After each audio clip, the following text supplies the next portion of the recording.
दुर्गेश, क्या कुछ अपडेट है? भजनलाल शर्मा ने समर्थकों को संबोधित किया है, आभार व्यक्त किया है तमाम केंद्रीय नेताओं का जिन्होंने उन पर भरोसा जताया है, उन्हें सत्ता की कमान सौंपी है, उनका आभार व्यक्त किया है। साथ ही साथ वसुंधरा राजे, सीपी जोशी, इन तमाम दिग्गजों का भी जो प्रदेश में अपना वर्चस्व रखते हैं, जिनकी बदौलत, जिनकी सहमति की बदौलत आज भजनलाल शर्मा मुख्यमंत्री हैं।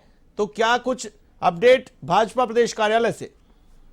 भाजपा प्रदेश कार्यालय में मोदी मोदी के नारे लग रहे हैं अभी भी, और राजस्थान का एक ही लाल, भजन लाल, इस तरीके के नारों से भी जो है वो गूंज रहा है बीजेपी कार्यालय। बीजेपी कार्यालय में अभी भी कार्यकर्ता जो है आ रहे हैं, क्योंकि देखिए ये इन्होंने संगठन का काम देखा है। इनकी जो लगातार इनकी जो एक्सपीरियंसेस हैं वो संगठन के हैं। चार जो प्रदेश अध्यक्ष हैं उनके साथ में इनको ये रह के और इन्होंने उनके काम संगठन का किया है। आरएसएस के काफी नजदीकी हैं, आरएसएस से दीक्षित हैं, तो आरएसएस में भी इनकी अच्छी पैठ है। और इनको जो टिकट जो दिया गया था उसमें आरएसएस का बहुत बड़ा रोल था। तो जिस जगह के लिए, जिस कॉन्स्टिट्यूएंसी के लिए माना जा रहा था कि सेफ है और यहाँ पर बड़े बड़े दिग्गजों की एक फहरिस्त थी वहां का टिकट मांगने वालों की, उन सबको दरकिनार करते हुए एक आम कार्यकर्ता को वहां से टिकट दिया। जबकि ये इनका नेटिव प्लेस जो है भरतपुर है, भरतपुर से इनको सांगानेर लाया गया और वहां से इनको चुनाव लड़ाया गया। तो ऐसे में बाहरी होने का भी इनको शुरुआत में दंश झेलना पड़ा था और बाहरी होने का भी जो है विरोध उनका शुरुआत में हुआ। लेकिन आरएसएस ने जिस तरीके से साफ तौर पर कहा कि केवल और केवल मोदी का चेहरा देखना है, कमल का फूल देखना है, कौन खड़ा है कौन नहीं खड़ा है वो नहीं देखना है, सीधे तौर पर बीजेपी को किसी भी कीमत पर लाना है। सेफ सीट मानी जाती है, वहां से ये जीत के आते हैं और पहली बार जीत के आने के बाद सीधे मुख्यमंत्री के तौर पर इनको प्रोजेक्ट कर दिया जाता है। तो एक कार्यकर्ता को संगठन में काम करते करते उसको टिकट दिया जाता है, विधायक वो बनता है और विधायक बनते उसको सीएम बना दिया जाता है। तो ये कार्यकर्ताओं के लिए सबसे बड़ा जो संचार का जो खुशी का जो संचार है वो इसीलिए कि एक कार्यकर्ता को कहां से फर्श से उठा के अर्श पर बिठा दिया गया है। तो ये जो कार्यकर्ताओं की इसलिए अभी भी जो तांता है वो कार्यकर्ताओं का यहाँ पर लगा हुआ है। सांगानेर से इतने लोग जो हैं वो अपनी अपनी गाड़ियों में आकर और उनको जो है वो बधाई दे रहे हैं। वो ऐसे सज्जन व्यक्ति हैं, इतने सरल व्यक्ति हैं, क्योंकि संगठन से जुड़े रहे, संगठन के काम करते रहे, तो हर एक को राजी करने की कोशिशों में वो हमेशा लगे रहते हैं। सबसे खुश होकर बात करते हैं, हंसकर बात करते हैं, ऐसा उनका व्यक्तित्व है। तो कभी किसी बड़ी ऐसी संवैधानिक पोस्ट पर वो नहीं रहे हैं, तो वो जो गुरूर और घमंड और वो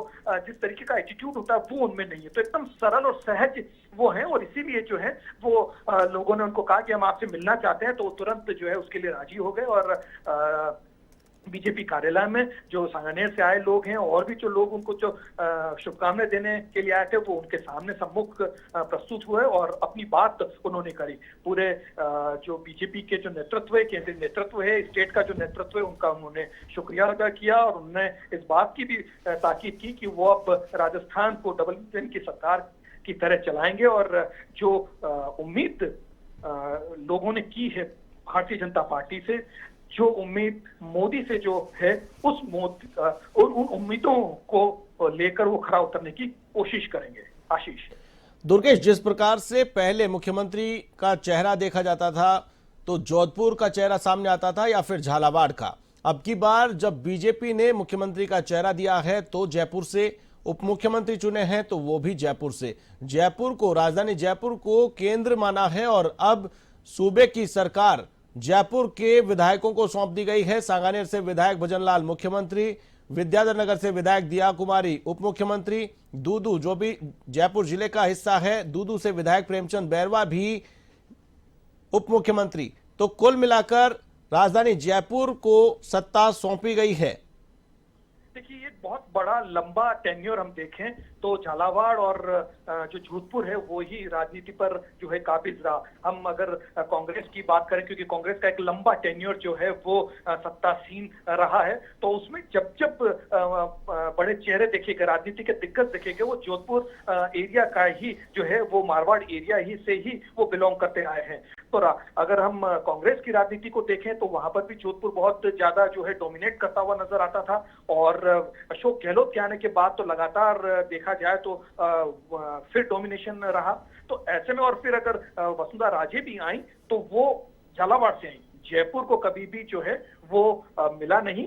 वर्चस्व के तौर पर और राजधानी होने के बावजूद जो है वो हमेशा जो है वो अवॉइड हुआ था। लेकिन इस बार जो है सीधे तौर पर कास्ट इक्वेशन को देखते हुए भी और सारी जो समीकरणों को देखते हुए भी जयपुर को प्रतिनिधित्व दिया है, राजधानी को प्रतिनिधित्व दिया है। तो जयपुर के लिए भी एक बहुत बड़ी खुशी की बात है। और सबसे बड़ी बात यह है कि कास्ट इक्वेशन जिस तरीके से बैठी है, ये 2024 की इबारत जो है वो लिखने की कोशिश की जा रही है इन सारी चीजों को देखते हुए। और माना यह जा रहा है कि अगर केंद्र में अगर जयपुर रहेगा तो स्थिति जो है बीजेपी की और जो है अच्छी तरीके से होगी। संगठन जो है वो और प्रगति करेगा। संगठन की जो पकड़ है जयपुर में रहेगी तो ज्यादा ठीक रहेगा।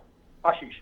बिल्कुल दुर्गेश, जिस प्रकार से जयपुर जिले की 19 सीटों की बात करें, 12 सीटों पर इस बार बीजेपी ने फतह हासिल की और 12 में से 3 विधायकों को बड़ी अहम जिम्मेदारी, मंत्रिमंडल के 3 अहम पद, मुख्यमंत्री खुद जयपुर जिले से इन 12 विधायकों में से, तो वहीं 2 उप मुख्यमंत्री भी जयपुर जिले की 2 सीटों को दे दिया गया है। तो ऐसे में बाकी बचे 9 विधायकों में भी कुछ ऐसे दिग्गज हैं जो मंत्रिमंडल में अपनी जगह वो तलाश रहे होंगे। तो ऐसे में क्या कुछ समीकरण जयपुर जिले को लेकर, क्योंकि अन्य जिलों को भी प्रतिनिधित्व देना होगा मंत्रिमंडल में?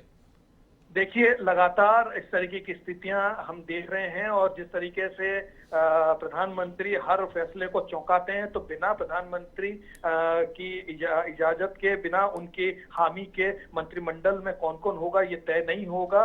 केंद्रीय नेतृत्व का इसमें बिल्कुल दखल रहेगा। तो ऐसे में माना जा रहा है कि कास्ट इक्वेशन को साधा जाएगा, क्योंकि आगे 2024 का जो है वो चुनाव लड़ना है और ये सेमीफाइनल के तौर पर बीजेपी ने लिया था। अब फाइनल के लिए किसी भी कीमत पर 25 सीटें उनको जीतनी है और 25 सीटों के कास्ट इक्वेशन को देखते हुए ये सारी चीजों को गढ़ा गया है। तो आगे जो हम देखेंगे कि फिर चौंकाने वाले नाम जो है मंत्रिमंडल में होंगे।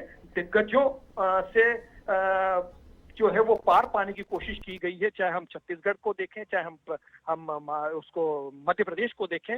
जो है एक आम कार्यकर्ता को आगे लाने की जो है वो कोशिश इसके साथ है। तो मंत्रिमंडल का चेहरा भी कुछ इसी तरीके का होगा, क्योंकि दिग्गज के साथ एक आम कार्यकर्ता को काम करने में थोड़ी दिक्कत आती है। तो वो चीजों का भी ख्याल रखा जाएगा कि ऐसा चेहरा जो भजन लाल के नेतृत्व में काम कर सके, संगठन को आगे बढ़ा सके। और सबसे इंपॉर्टेंट 25 जो लोकसभा की सीटें हैं वो किस तरीके से झोली में आ सके, उसको देखते हुए काम किया जाएगा। मंत्रिमंडल का चेहरा भी उसी तरीके से फॉर्म किया जाएगा। आशीष।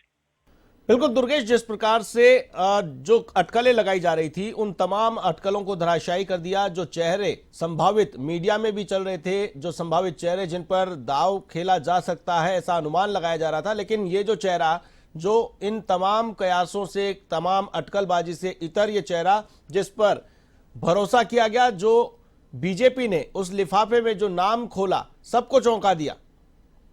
बिल्कुल। और ये कार्यशैली है प्रधानमंत्री की, ये कार्यशैली है अमित शाह की, ये कार्यशैली जो है उसी कार्यशैली को आगे बढ़ाते हैं जेपी नड्डा। तो कहीं न कहीं प्रधानमंत्री ने जिस तरीके से अपनी कार्यशैली को लेकर, क्योंकि वो खुद जो है प्रचारक रहे हैं, वो खुद जो है गांव-गांव, ढाणी-ढाणी घूमे हैं, करीब 300 से ज्यादा जिलों का वो दौरा कर चुके हैं। तो ऐसे में उनको मालूम है कि एक आम कार्यकर्ता की क्या गत होती है और किस तरीके से उसको साइडलाइन कर दिया जाता है। लेकिन प्रधानमंत्री ने लगातार ये कोशिश की है कि वो जो काम करने वाला व्यक्ति है, जो लास्ट में खड़ा हुआ जो व्यक्ति है, वो भी अगर बीजेपी से जुड़ा हुआ है, वो भी संगठन से जुड़ा हुआ है, तो उसको भी उसकी भी जो है पूरी भागीदारी होनी चाहिए। और भागीदारी अगर कहीं सत्ता को चलाने की हो तो उसमें भी कहीं कोई कोर कसर नहीं रखी जानी चाहिए। पूरा मंत्रिमंडल होगा, इनके पास एक्सपीरियंस जो है वो संवैधानिक पदों पर रहने का नहीं है, केवल संगठन के पदों पर भजनलाल रहे हैं अब तक। तो सीधे तौर पर ऐसे लोगों का एक जमावड़ा जो होगा वो मंत्रिमंडल में देखने को मिलेगा, जो प्रशासनिक तौर से भी जो है वो काम कर सके, मिलजुल कर है वो काम करें, डबल इंजन की सरकार के तौर पर काम करें, केंद्र के नेतृत्व में ये काम होंगे। तो माना जा रहा है कि राजस्थान की तस्वीर जो है वो बदल देगी। बिल्कुल, भजनलाल शर्मा इससे पहले भी विधायक का चुनाव उन्होंने लड़ा, बीजेपी ने टिकट नहीं दिया था, बागी होकर उन्होंने चुनाव लड़ा और वहां पर चुनाव हार गए थे। बीजेपी प्रत्याशी के सामने उनकी जमानत जब्त हो गई थी और अब पहली बार विधायक बने हैं, सांगानेर सीट से चुनाव लड़ा और पहली बार विधायक बनने के साथ ही मुख्यमंत्री बना दिया गया है। बिल्कुल, यह तो कहना चाहिए आशीष कि ये तो उनकी लॉटरी खुली है। कोई भी बीजेपी में जब उनका नाम घोषित हुआ उसके बाद सभी के पैरों की जमीन जो है वो खसक गई, क्योंकि नाम जो है बड़े बड़े दावों और वादों के साथ सामने नजर आ रहे थे। बड़े बड़े नाम थे जो केंद्र में जो है बड़ी पोस्टों पे रह के आए थे। ऐसे भी लोग थे। राज्यवर्धन का नाम सबसे अच्छी तरीके से चलाया जा रहा था। राज्यवर्धन के साथ साथ अगर हम बात करें तो वसुंधरा राजे खुद इस पूरी दौड़ में नजर आ रही थी, और जिस तरीके की प्रेशर पॉलिटिक्स उनके द्वारा की जा रही थी तो उसके बाद लग रहा था कि क्या उनको दरकिनार करके किसी और को बनाया जा सकता है। तो ये सारी, और जो डिले हो रहा था, जो लेट हो रहा था, उसका भी एक सीधे तौर पर जा रहा था शायद वसुंधरा राजे को ही कमान सौंप दी जाए, लेकिन हुआ बिल्कुल उलट। बड़े जो नाम चल रहे थे, बड़े जो पुराने दिग्गज नेता राजस्थान के माने जाते हैं, उन सबको धराशायी करते हुए एक उस आदमी को जो पहली बार जो है विधायक बनता है और जिसका कोई एक्सपीरियंस संवैधानिक पदों का नहीं है, उसको लेकर बना दिया जाता है मुख्यमंत्री। बिल्कुल दुर्गेश, जो जानकारी सामने आई है 2021 में भजनलाल शर्मा अमित शाह के संपर्क में आए। पश्चिम बंगाल में जब चुनावी मोर्चा संभाल रहे थे अमित शाह, उस दौरान सहयोगी के तौर पर भजनलाल शर्मा को वहां लगाया गया था और इसी दौरान अमित शाह के सीधे संपर्क में भजनलाल शर्मा थे। इसीलिए इस चुनाव में भजनलाल शर्मा को सांगानेर जैसी सेफ सीट से चुनाव लड़ाया गया। तो शायद आलाकमान डे 1 से इस नाम को लेकर के आश्वस्त था कि यह चेहरा जीत कर आएगा और फिर इसे ही सीएम बनाया जाएगा। बिल्कुल, देखिए, अगर आप नजर में आ गए हैं, माना जाता है कि अमित शाह का संगठन पे बहुत अच्छी पकड़ है। वो संगठन को किस तरीके से चलाते हैं, क्योंकि उनका बहुत बड़ा अहम रोल है प्रधानमंत्री नरेंद्र मोदी को प्रधानमंत्री बनाने का। तो वो संगठन की चीजों को, क्योंकि उनका बहुत बड़ा एक्सपीरियंस है, लगातार प्रधानमंत्री के साथ जब वो मुख्यमंत्री हुआ करते थे गुजरात के, तब भी संगठन की सारी जिम्मेदारियां जो हैं अमित शाह देखा करते थे। उन्होंने यूपी के चुनाव को देखा और यूपी में बिल्कुल हाशिए पे आई बीजेपी को उन्होंने जो है सत्तासीन कराया। तो उनका एक्सपीरियंस बहुत गजब का है। आदमी को परखने की जो ताकत है अमित शाह की, वो बिल्कुल मानी जाती है और चाणक्य माने जाते हैं वो। तो ऐसे में उनको लगता है कि कौन व्यक्ति जो है वो खरा उतर सकता है पार्टी के लिए, संगठन के लिए और देश और राज्य के लिए। तो मुझे लगता है कि ये सारी चीजों को देखते हुए, जैसा कि आपने कहा कि पश्चिम बंगाल में उन्होंने सहयोगी के तौर पे काम किया, इनके स्किल्स को उन्होंने जरूर भांपा होगा, इसीलिए उनको इतना बड़ा पद जो है वो उससे नवाजा है। बिल्कुल, अमित शाह के कहने पर ही, उनके इशारे पर ही भजनलाल शर्मा को सांगानेर सीट से चुनावी मैदान में उतारा गया। हालांकि मौजूदा विधायक अशोक लाहोटी का टिकट काटा गया, जिसका विरोध भी देखने को मिला। राजधानी की सड़कों पर भाजपा प्रदेश कार्यालय के बाहर अशोक लाहोटी के समर्थकों ने भजनलाल शर्मा को टिकट देने का विरोध जताया था, जिसकी खबरें मीडिया में भी आई थी। उस सीट से भजनलाल शर्मा को चुनावी मैदान में उतारना, वहां से भजनलाल शर्मा चुनाव जीत कर आते हैं और फिर चुनाव जीत कर आने के बाद उन्हें इस सरकार के सर्वोच्च पद पर उन्हें आसीन करा दिया जाता है। तो कहीं न कहीं आलाकमान की ये पसंद पहले से बने हुए थे और ये जो चेहरा है जिसका चयन आलाकमान ने पहले ही कर लिया था, इसीलिए शायद छत्तीसगढ़ में पहले मुख्यमंत्री की घोषणा की गई, आदिवासी को मौका दिया गया। उसके बाद मध्य प्रदेश में मुख्यमंत्री का चयन किया गया, जहां पर ओबीसी का चयन किया गया, जिसके बाद सीधे तौर पर कयास लगाए जा रहे थे कि सामान्य वर्ग को मौका मिलेगा राजस्थान में, और वो ही करने का प्रयास बीजेपी ने किया। जो उन्होंने ठान रखा था वो ही बीजेपी विधायक दल की बैठक में मुहर लगवाई गई।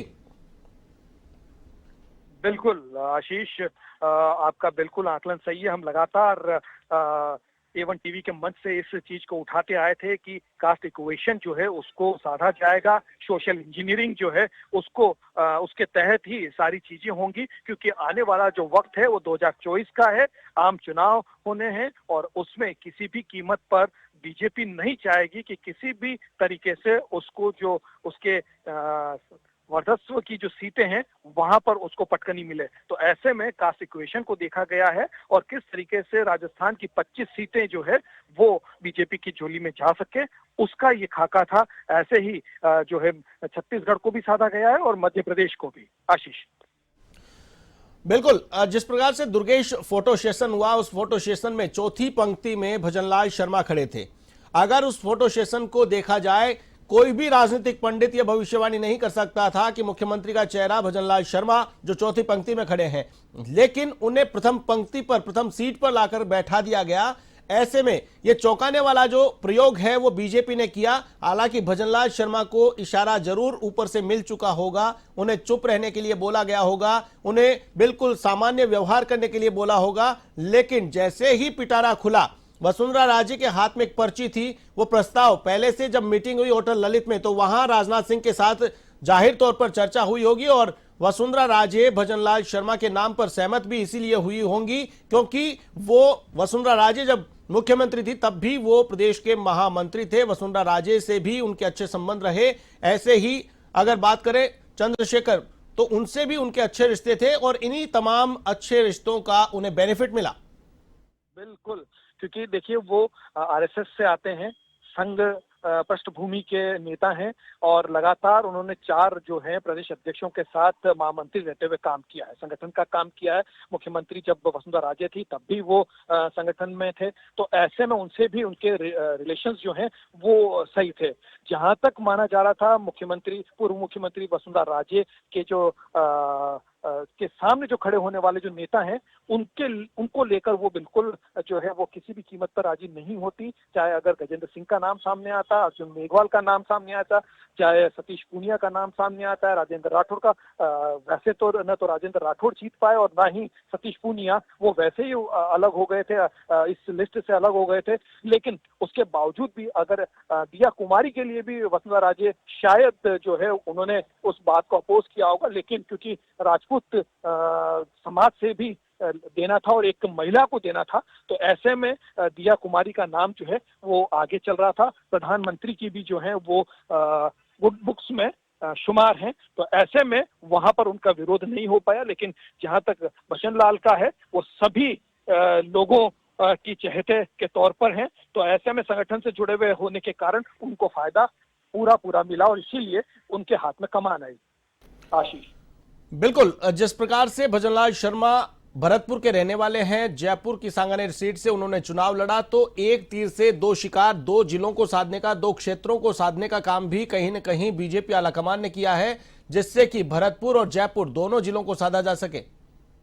जी बिल्कुल, क्योंकि ब्रज क्षेत्र है और इसका इम्पैक्ट जो है यूपी का जो सीमांत जो एरिया है जो राजस्थान से जुड़ता है उसके ऊपर काफी इम्पैक्ट होगा, क्योंकि ब्राह्मण समाज को ये करते हैं, तो ब्राह्मण भी एक बड़ा समाज है और लगातार इस बात की मांग जरूर उठती आई थी कि ब्राह्मण को भी जो है वो प्रतिनिधित्व मिलना चाहिए, ब्राह्मण को भी प्रतिनिधित्व मिलना चाहिए। तो वो उन सारी चीजों को देखते हुए, इन सारे जो समीकरण है उसको साधते हुए भजनलाल को आगे किया गया, कमान सौंपी गई। और सबसे बड़ी बात यह है कि संगठन में काम करने का उनको एक्सपीरियंस है, तो ऐसे में इसका फायदा जो है वो सरकार में भी उनको मिलेगा, क्योंकि केंद्र के नेतृत्व में राजस्थान की सरकार चलेगी, डबल इंजन की सरकार, इसीलिए नाम दिया गया है। तो डबल इंजन की सरकार जो है अब राजस्थान में भी चलेगी, मध्य प्रदेश में भी चलेगी और छत्तीसगढ़ में भी चलेगी। आशीष, बिल्कुल दुर्गेश, जिस प्रकार से डिप्टी सीएम की बात करें, दिया कुमारी जिनको प्रमुख चेहरा माना जा रहा था मुख्यमंत्री की दौड़ में, मुख्यमंत्री की रेस में, उन्हें अग्रणी चेहरा माना जा रहा था, तो महिला राजपूत उनको डिप्टी सीएम बनाया गया है। जयपुर जिले के होने के बावजूद भी उन्हें डिप्टी सीएम की पोस्ट पर रखा गया है, तो इसमें भी कहीं ना कहीं सोशल इंजीनियरिंग की जो प्लानिंग है बीजेपी की, वो प्लानिंग कहीं न कहीं साफ तौर पर नजर आ रही है कि दिया कुमारी को उप मुख्यमंत्री बनाया गया है।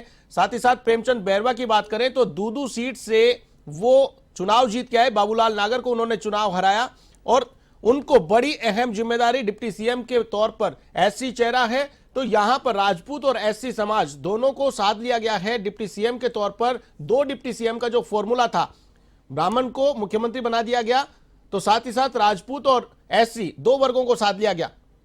बिल्कुल ये पूरा जो है सोशल इंजीनियरिंग की गई है। सीधे तौर पे दलित समाज भी जो है बीजेपी से जुड़े, क्योंकि एक बहुत बड़ा तबका जो है जो वोट कास्ट करता है वो दलित समाज का है। अगर हम राजस्थान की राजनीति को देखें, अगर जातिगत स्थिति में अगर हम देखें तो सबसे बड़ा जो तबका दलित है, और उसके बाद अगर हम देखें तो ओबीसी में जाट समाज जो है वो भी एक बड़ा तबका है। दलित समाज जो है कहीं डोमिनेट करता हुआ कई सीटों पर नजर आता है। तो उन सीटों को साधने के लिए भी दलित चेहरे को सामने लाया गया है और साथ में राजपूत समाज को भी, क्योंकि वो लगातार जो है पिछले कई दशकों से जो है वो हाशिए पर था, तो उसको आगे लाने की भी बात सामने थी। तो इसलिए दिया कुमारी को दिया, और सबसे बड़ी बात एक जो है वो महिला को भी सामने लाना था, क्योंकि जो वोट कास्ट हुआ है राजस्थान के, अगर वोट कास्ट की बात करें तो उसके परसेंटेज की अगर हम बात करें तो पुरुष मतदाताओं से ज्यादा महिला मतदाताओं ने वोट कास्ट किया। तो ऐसे में एक महिला को सामने लाना बहुत जरूरी था। ऐसे में दिया कुमारी को प्रतिनिधित्व दिया गया है। आशीष। बिल्कुल दुर्गेश, जिस प्रकार से मुख्यमंत्री का चेहरा सामने आया है उस प्रकार से अब देखा जाए तो मंत्रिमंडल के जो चेहरे होंगे वो भी काफी चौंकाने वाले हो सकते हैं। हालांकि कई दिग्गज चुनावी मैदान में थे। इस बार 7 सांसदों को चुनावी मैदान में उतारा था, 4 जीत कर आए, जिनमें से एक को उप मुख्यमंत्री बना दिया गया है। अभी भी 3 सांसद हैं जिन्हें सेट करना होगा, कहीं न कहीं कोई बड़ी जिम्मेदारी उन्हें देनी होगी। मंत्रिमंडल का जो विस्तार है उसको किस नजर से देखते हैं? बिल्कुल, देखिए डिप्टी सीएम एक जो है वो अलग है, लेकिन अब विभाग उनको किया दिया है, कौन से दिए जाते हैं वो भी बहुत मैटर करेगा। अगर इम्पोर्टेंट डिप्टी सीएम है तो इनको उतने इम्पोर्टेंट जो विभाग हैं वो नहीं मिलेंगे, लेकिन हाँ जो दूसरे जहाँ कहीं छोटी मोटी कहीं नाराजगी भी होगी, कहीं और भी कोई सोशल इंजीनियरिंग करनी पड़ेगी या कहीं नाराजगी दूर करनी पड़ेगी या किसी को प्रतिनिधित्व देने की बात होगी तो उसको भी देखा जाएगा। मंत्रिमंडल उसी हिसाब से बनाया जाएगा कि किसी को भी नाराजगी नहीं हो और सीधे तौर पर इसका जो 2024 में होने वाले लोकसभा चुनाव का जो अक्स है वो मंत्रिमंडल में देखने को साफ तौर पर मिलेगा। सभी को साधने की कोशिश होगी, सभी को होती कोशिश खुश करने की कोशिश की जाएगी इस मंत्रिमंडल के विस्तार के दौरान, मंत्रिमंडल के फॉर्मेशन के दौरान। बिल्कुल, जिस प्रकार से अब मुख्यमंत्री की घोषणा हो चुकी है, शपथ ग्रहण की तारीख आ चुकी है, भजनलाल शर्मा के जन्मदिन के मौके पर 15 दिसंबर को शपथ ग्रहण समारोह होगा। शपथ ग्रहण समारोह से जुड़ी कोई जानकारी अगर आपके पास पहुंची है, कितने बजे समारोह होगा, कहां पर समारोह होगा और कौन कौन लोग, कौन कौन नेता इस समारोह में आ रहे हैं, इस प्रकार की कोई जानकारी मिल पाई है? पर होने की संभावना जताई जा रही है। अभी जो है वो जगह फाइनल नहीं की गई है और माना ये जा रहा है कि जो है प्रधानमंत्री और जेपी नड्डा साहब और गृह मंत्री अमित शाह हो सकता है वो यहाँ पर, और राजस्थान से जुड़े जो केंद्रीय मंत्री हैं उन सब का जमावड़ा जो है इस शपथ ग्रहण समारोह में देखा जाएगा। भव्यता से जुड़ा हुआ ये शपथ ग्रहण होगा और अभी तक आधिकारिक तौर पर बीजेपी ने कुछ भी सामने नहीं लाया, लेकिन जो अंदर खाने की जो खबर है उसके अकॉर्डिंग जनपद पर जो है वो शपथ ग्रहण समारोह आयोजित किया जा सकता है। बिल्कुल, फिलहाल क्या अपडेट है? क्या भजनलाल शर्मा भाजपा प्रदेश कार्यालय में मौजूद है या फिर यहां से वो निकल चुके हैं? अभी वो भाजपा कार्यालय में ही है। वो चंद्रशेखर जो संगठन महामंत्री हैं उनसे उनकी मुलाकात हुई थी, उसके बाद वो सबका जो है वो धन्यवाद ज्ञापित करने के लिए नीचे हॉल में आए थे और उसके बाद वापस अब वो एक बार अंदर ही हैं। प्रदेश अध्यक्ष सीपी जोशी के साथ उनकी बातचीत चल रही है और कुछ देर में उनका जो काफिला है वो निकलेगा। हम आपको तुरंत अपडेट कर देते हैं कि अभी काफिला जो है निकल रहा है यहाँ से भजनलाल जी मुख्यमंत्री का, और अब बीजेपी कार्यालय से वो जा रहे हैं और जो रूट है मुख्यमंत्री का, जो रूट लगता है वो रूट लग चुका है और गाड़ियों का जो कॉन्वॉय है वो अब निकलना शुरू हो गया है। अब वो भजनलाल जी जो हैं मुख्यमंत्री के तौर पर कार्यालय, पार्टी कार्यालय से निकलकर अब निकल रहे हैं। आशीष। बिल्कुल, चलिए, तमाम जानकारी के लिए बहुत बहुत शुक्रिया। तो ये थे हमारे संवाददाता दुर्गेशन भटनागर जो बीजेपी प्रदेश कार्यालय से पल पल की अपडेट दे रहे थे। भजनलाल शर्मा का काफिला अब भाजपा प्रदेश कार्यालय से निकल रहा है, रवाना हो रहा है। सीएम सिक्योरिटी के बीच भजनलाल शर्मा भाजपा प्रदेश कार्यालय से बाहर निकलते हुए, उससे पहले भाजपा प्रदेश कार्यालय में उन्होंने पार्टी पदाधिकारियों से, केंद्रीय नेतृत्व के पर्यवेक्षकों से मुलाकात की, सबका आभार व्यक्त किया है। पूर्व मुख्यमंत्री वसुंधरा राजे का आभार व्यक्त किया है। साथ ही साथ प्रदेश अध्यक्ष सीपी जोशी, संगठन महामंत्री चंद्रशेखर, इन तमाम नेताओं का उन्होंने आभार व्यक्त किया और समर्थकों ने उनका स्वागत सम्मान किया। समर्थकों के बीच आकर उनका आभार उन्होंने जताया है। साथ ही साथ मीडिया से मुखातिब हुए, इस दौरान उन्होंने केंद्रीय नेतृत्व का भी आभार व्यक्त किया है कि उन्होंने उन पर भरोसा जताया है और इस भरोसे पर वो खरा उतरेंगे। पूरे 5 साल प्रदेश की जनता को सुशासन देंगे। प्रदेश में जिस प्रकार से बीजेपी ने कांग्रेस को घेरा, पेपर लीक का मुद्दा हो या फिर क्राइम कंट्रोल का मुद्दा हो, इन तमाम मुद्दों को लेकर के जिस प्रकार से बीजेपी ने मुद्दा बनाया, कांग्रेस को घेरा, इन तमाम मुद्दों पर गंभीरता से विचार करते हुए सुशासन देने का काम भजन लाल शर्मा करेंगे।